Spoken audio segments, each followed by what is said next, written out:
Career building के इस YouTube channel में आपका फिर से स्वागत है।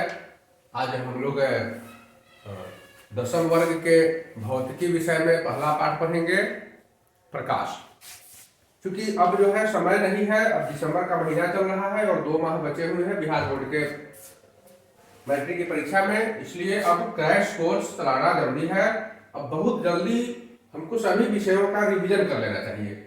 तो रिवीजन के क्रम में सबसे पहले हम लोग भौतिकी की ओर चलते हैं। भौतिकी में पहला विषय शीर्षक कहते हैं, पहला शीर्षक है प्रकाश। तो प्रकाश के बारे में हम लोग इसमें जान लेते हैं कि प्रकाश है क्या, प्रकाश से क्या क्या काम होता है, प्रकाश से हमें जीवन में क्या लाभ होता है। प्रकाश पढ़ने के क्रम में बहुत सारी बातों की जानकारी हम लोग प्राप्त करेंगे।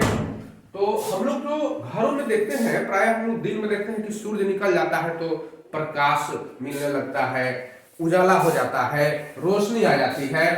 रात में चंद्रमा के उगने के बाद रात में प्रकाश आ जाता है।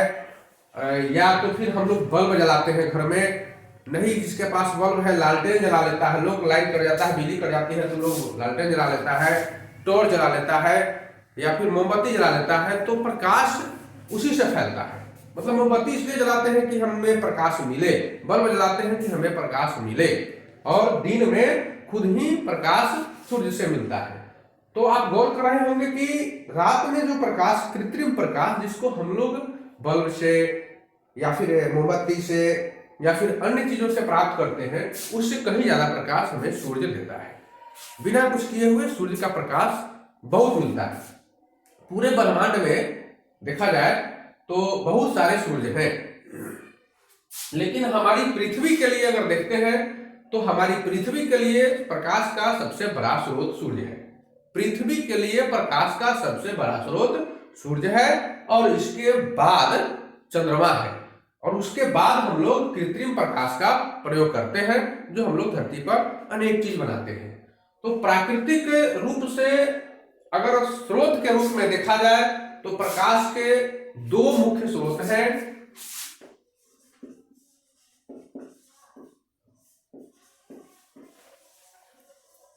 प्रकाश के मुख्य स्रोत, तो पहला स्रोत है प्राकृतिक स्रोत। पहला स्रोत है प्राकृतिक और दूसरा स्रोत है कृत्रिम। ये प्राकृतिक स्रोत जैसे प्रकृति ने जो हमको प्रदान किया है, इसमें है सूरज, चांद, जुगनू जानते हैं, ये भगजोगनी कहते हैं उसको, जुगनू। और भी इसके अलावा सांप में एक मणि पाई जाती है, देखते होइएगा, गेहुअन सांप जिसको नाग कहते हैं, नाग में एक मणि पाई जाती है जिसको वह उगल देता है रात में, और फिर उसी के प्रकाश में वह कीड़ा मकोड़ा को ढूंढ कर खाता है, तो उसको नागमणि कहते हैं। ये सभी जो है वो प्रकाश के प्राकृतिक स्रोत हैं। कृत्रिम स्रोत वो होते हैं जिसको मनुष्य ने बनाया है, हम लोगों ने बनाया है, या फिर हमारे किसी पूर्वजों ने बनाया है, तो कृत्रिम स्रोत उसको कहते हैं। और ऐसे स्रोतों में हम लोग देखते हैं कि बल्ब है, बल्ब प्रधान स्रोत है, टॉर्च है, मोमबत्ती है, उसके बाद दिया होता है, डिबिया होता है, लालटेन है, और अन्य भी बहुत सारे स्रोत हैं। तो ये सभी प्रकाश के कृत्रिम स्रोत हैं जिसको मनुष्य ने बनाया है, और ये प्राकृतिक स्रोत है जिसको प्रकृति ने हमें प्रदान किया है। प्रकाश जब हमें मिलता है तो प्रकाश की सहायता से हम लोगों को क्या लाभ मिलता है, प्रकाश से हमें क्या लाभ मिलता है, आप क्या समझते हैं प्रकाश से? प्रकाश से क्या समझते हैं? तो प्रकाश, कोई कहेगा कि प्रकाश की सहायता से हम देखते हैं, कोई कहेगा कि प्रकाश की सहायता से फोटो खींचते हैं, कोई और कुछ अनेक तरह की बातें आएंगी। तो प्रकाश की सहायता से कुल मिलाकर हम ये समझें कि आंख जो है हमारा, आंख में भी फोटो ही बनता है, आंख में भी फोटो बनता है। प्रकाश की सहायता से हम किसी वस्तु को देख पाते हैं।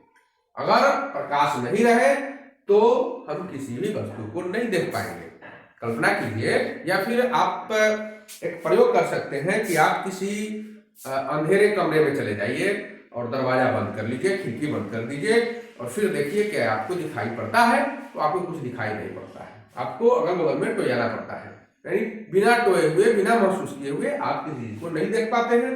तो प्रकाश की सहायता से ही हम किसी वस्तु को देख पाते हैं और प्रकाश हमें सबसे ज्यादा सूर्य से प्राप्त होता है। तो प्रकाश जब सूर्य से चलता है तो फिर कैसे चलता है, किस प्रकार का होता है?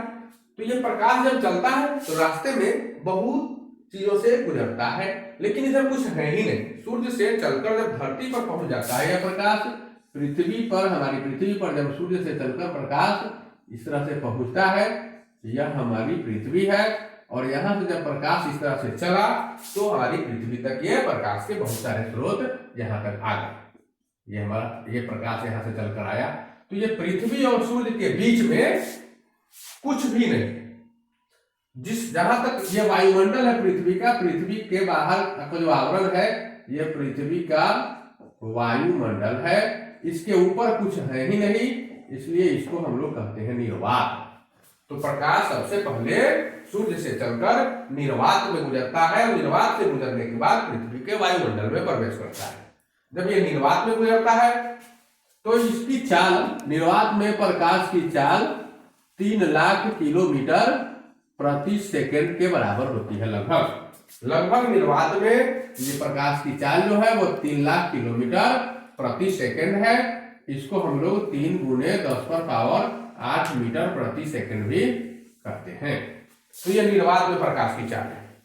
उसके बाद प्रकाश हमारे वायुमंडल में प्रवेश कर जाता है पृथ्वी के, तो यहाँ पर प्रकाश की चाल कुछ घट जाती है। यहाँ पर हवा है, धूल कण है, फिर जलवाष्प है, तो इन सबसे होकर प्रकाश को गुजरना पड़ता है और ये सभी प्रकाश के मार्ग में थोड़ा थोड़ा अवरोध उत्पन्न करते हैं, जिससे प्रकाश की चाल धरती के वायुमंडल में आने के बाद घट जाया करती है। तो प्रकाश जो है जब यहाँ से गुजरती है तो बीच रास्ते में इसको अनेक तरह की चीजों का सामना करना पड़ता है। बीच बीच में कहीं कहीं बादल भी है और बादल में बिजली पैदा होती है, जिससे वहां पर इलेक्ट्रिसिटी का विक्षोभ पैदा होता है। तो यहाँ पर इलेक्ट्रिक कण जो है, पार्टिकल्स तैरते रहते हैं, साथ ही वो बिजली वहां पर मैग्नेटिक फील्ड उत्पन्न करते हैं, चुंबकीय तरंग उत्पन्न करते हैं, चुंबकीय क्षेत्र उत्पन्न करते हैं। तो प्रकाश उनसे जब गुजरता है तो यहाँ भी वो थोड़ा थोड़ा टेढ़ा मेढ़ा होता है, जिसके कारण बहुत सारे प्रभाव पड़ते हैं, उनके वेग में परिवर्तन हो जाता है, उनके रास्ते में परिवर्तन हो जाता है। तो प्रकाश पर इलेक्ट्रिक और मैग्नेट दोनों का प्रभाव पड़ता है, इसलिए प्रकाश एक विद्युत चुंबकीय तरंग होता है। प्रकाश एक विद्युत चुंबकीय तरंग है, क्योंकि दोनों का प्रभाव पड़ता है इसलिए दोनों से प्रभावित होता है। अतः इसमें जरूर विद्युत और चुंबक दोनों मिश्रित है। प्रकाश पर जब दोनों का प्रभाव पड़ा तो इसका अर्थ यह हुआ कि प्रकाश के अंदर विद्युत भी और चुंबक भी दोनों कुछ न कुछ मात्रा में पहले से मौजूद है, इसलिए इन्हें हम विद्युत चुंबकीय तरंग भी कहते हैं। प्रकाश एक विद्युत चुंबकीय तरंग है और जब प्रकाश सूर्य से चलता है तो सीधा रेखा में एकदम पृथ्वी पर, यह सीधे पृथ्वी पर पहुंच जाया करती है। तो सीधे जो चलती है वो टेढ़ी मेढ़ी नहीं चलती। अगर इसके रास्ते में हम एक पाइप डाल दें टेढ़ा मेढ़ा कुछ, और जब इधर से देखना शुरू करेंगे आपका पाइप टेढ़ा है, गोला है, तो उसमें आपको दिखाई नहीं पड़ता है उस छोर की चीज। और जब पाइप सीधा होता है तो इसमें देखते हैं तो आर पार की चीजें दिखाई देती है। इसलिए सीधी रेखा में यह दिखाई दिया तो प्रकाश सीधी रेखा में गमन करती है। प्रकाश हमेशा सीधी रेखा में ही गमन करती है।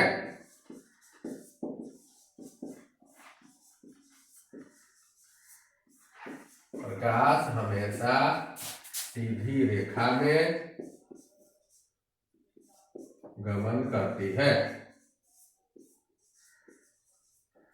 हमेशा सीधी रेखा में चलती है, कभी भी टेढ़ी मेढ़ी रेखा में नहीं चल सकती है।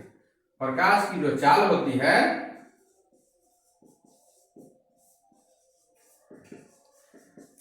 प्रकाश की चाल निर्वात में लगभग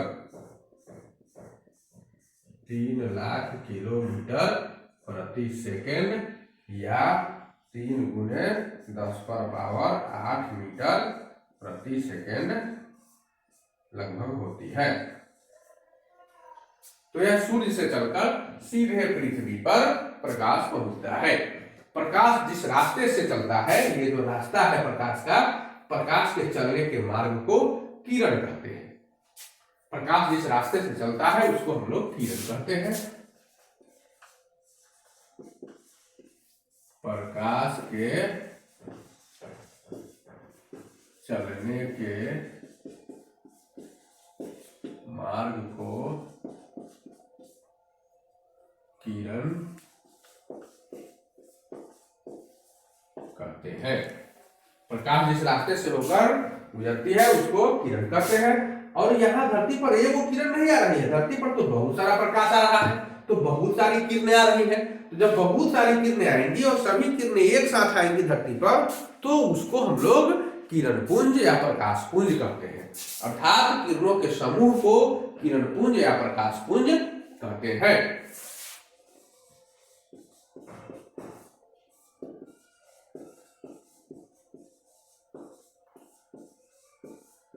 किरणों के समूह को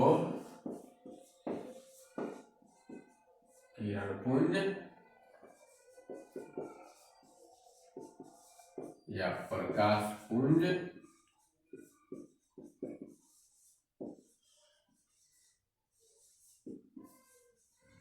या बीम ऑफ लाइट कहा जाता है। इसको हम लोग बीम ऑफ लाइट भी कहते हैं। जब ऊपर से नीचे प्रकाश चलती है तो धरती पर आने के बाद वह भिन्न भिन्न पदार्थों से होकर गुजरती है। इनमें कुछ पदार्थ ऐसे होते हैं जिनके आर पार प्रकाश पूरी तरह से पार कर जाता है, और उस पार जब आप देखिएगा सामने करके तो पूरा साफ साफ दिखाई पड़ता है। जैसे शीशा, कांच जो होता है, जो चश्मा का ये चश्मा है, चश्मा का जो ग्लास है, उसके उस पार जब देखिएगा तो पूरा साफ साफ दिखाई पड़ेगा। और एक सा कांच अगर थोड़ा धुंधला टाइप का हो जाए या फिर कोई काठ लगा दे, इस जगह कूट लगा दे, कागज लगा दे, तो उस पार दिखाई नहीं पड़ेगा और आदमी एक्सीडेंट कर जाएगा, चलते चलते या तो गिर जाएगा, गड्ढा में गिर जाएगा या फिर किसी चीज से टकरा जाएगा। तो ये जो शीशा है वो आर पार दिखाई पड़ता है। ऐसे को हम लोग, ऐसे पदार्थ को पारदर्शी पदार्थ कहते हैं। तो विभिन्न पदार्थों से गुजरता है, जिसमें 3 प्रकार के पदार्थ पाए जाते हैं धरती पर। इन 3 प्रकार के पदार्थों के बीच से होकर यह गुजरता है, जिसमें पहला पदार्थ है पारदर्शी, दूसरा है पारभासी और तीसरा है अपारदर्शी। तो सीधे सीधे समझे कि जिस पदार्थ के उस पार साफ साफ दिखाई दे उसको पारदर्शी पदार्थ कहते हैं। जिस पदार्थ के उस पार खूब साफ दिखाई नहीं दे, धुंधला दिखाई दे, तो उसको पारभासी कहते हैं। और जिस पदार्थ के उस पार बिल्कुल नहीं दिखाई दे उनको अपारदर्शी पदार्थ कहते हैं। पारदर्शी पदार्थ में हम लोग देखते हैं कि ये चश्मा का ग्लास, चश्मा का जो ग्लास होता है यह पारदर्शी पदार्थ होता है। पारभासी पदार्थ है में आप देखते हैं कि पियर्स साबुन जो होता है, पियर्स साबुन देखते होइएगा, तो पियर्स साबुन के उस पार आपको धुंधला दिखाई पड़ता है। मार्गो साबुन भी होता है। या फिर तैलीय कागज, एक कागज पर कड़वा तेल डाल दीजिएगा और उसको सुखा दीजिएगा, फिर देखिएगा आर पार धुंधला दिखाई पड़ता है। तो तैलीय कागज भी होता है, जिसको ट्रेस पेपर भी कहते हैं। तो ये भी पारभासी होता है। और अपारदर्शी पदार्थ जैसे ये बोर्ड है, तो बोर्ड के उस पार कुछ दिखाई नहीं दे रहा है। ये दीवार है, तो दीवार के भी उस पार कुछ दिखाई नहीं दे रहा है। या फिर कोई काठ ले लेंगे, लकड़ी का टुकड़ा लेंगे, कूट लेंगे, या फिर किवाड़ जो है दरवाजा, उसके उस पार देखेंगे तो कुछ नहीं दिखाई पड़ता है। तो ऐसे पदार्थ को हम लोग अपारदर्शी पदार्थ कहते हैं। जैसे काष्ठ या फिर पुस्तक, किताब जो है, इसके भी उस पार, ईंट, दीवार, बहुत सारी चीज है। तो ये सब चीज जो होते हैं वह अपारदर्शी पदार्थ कहलाते हैं।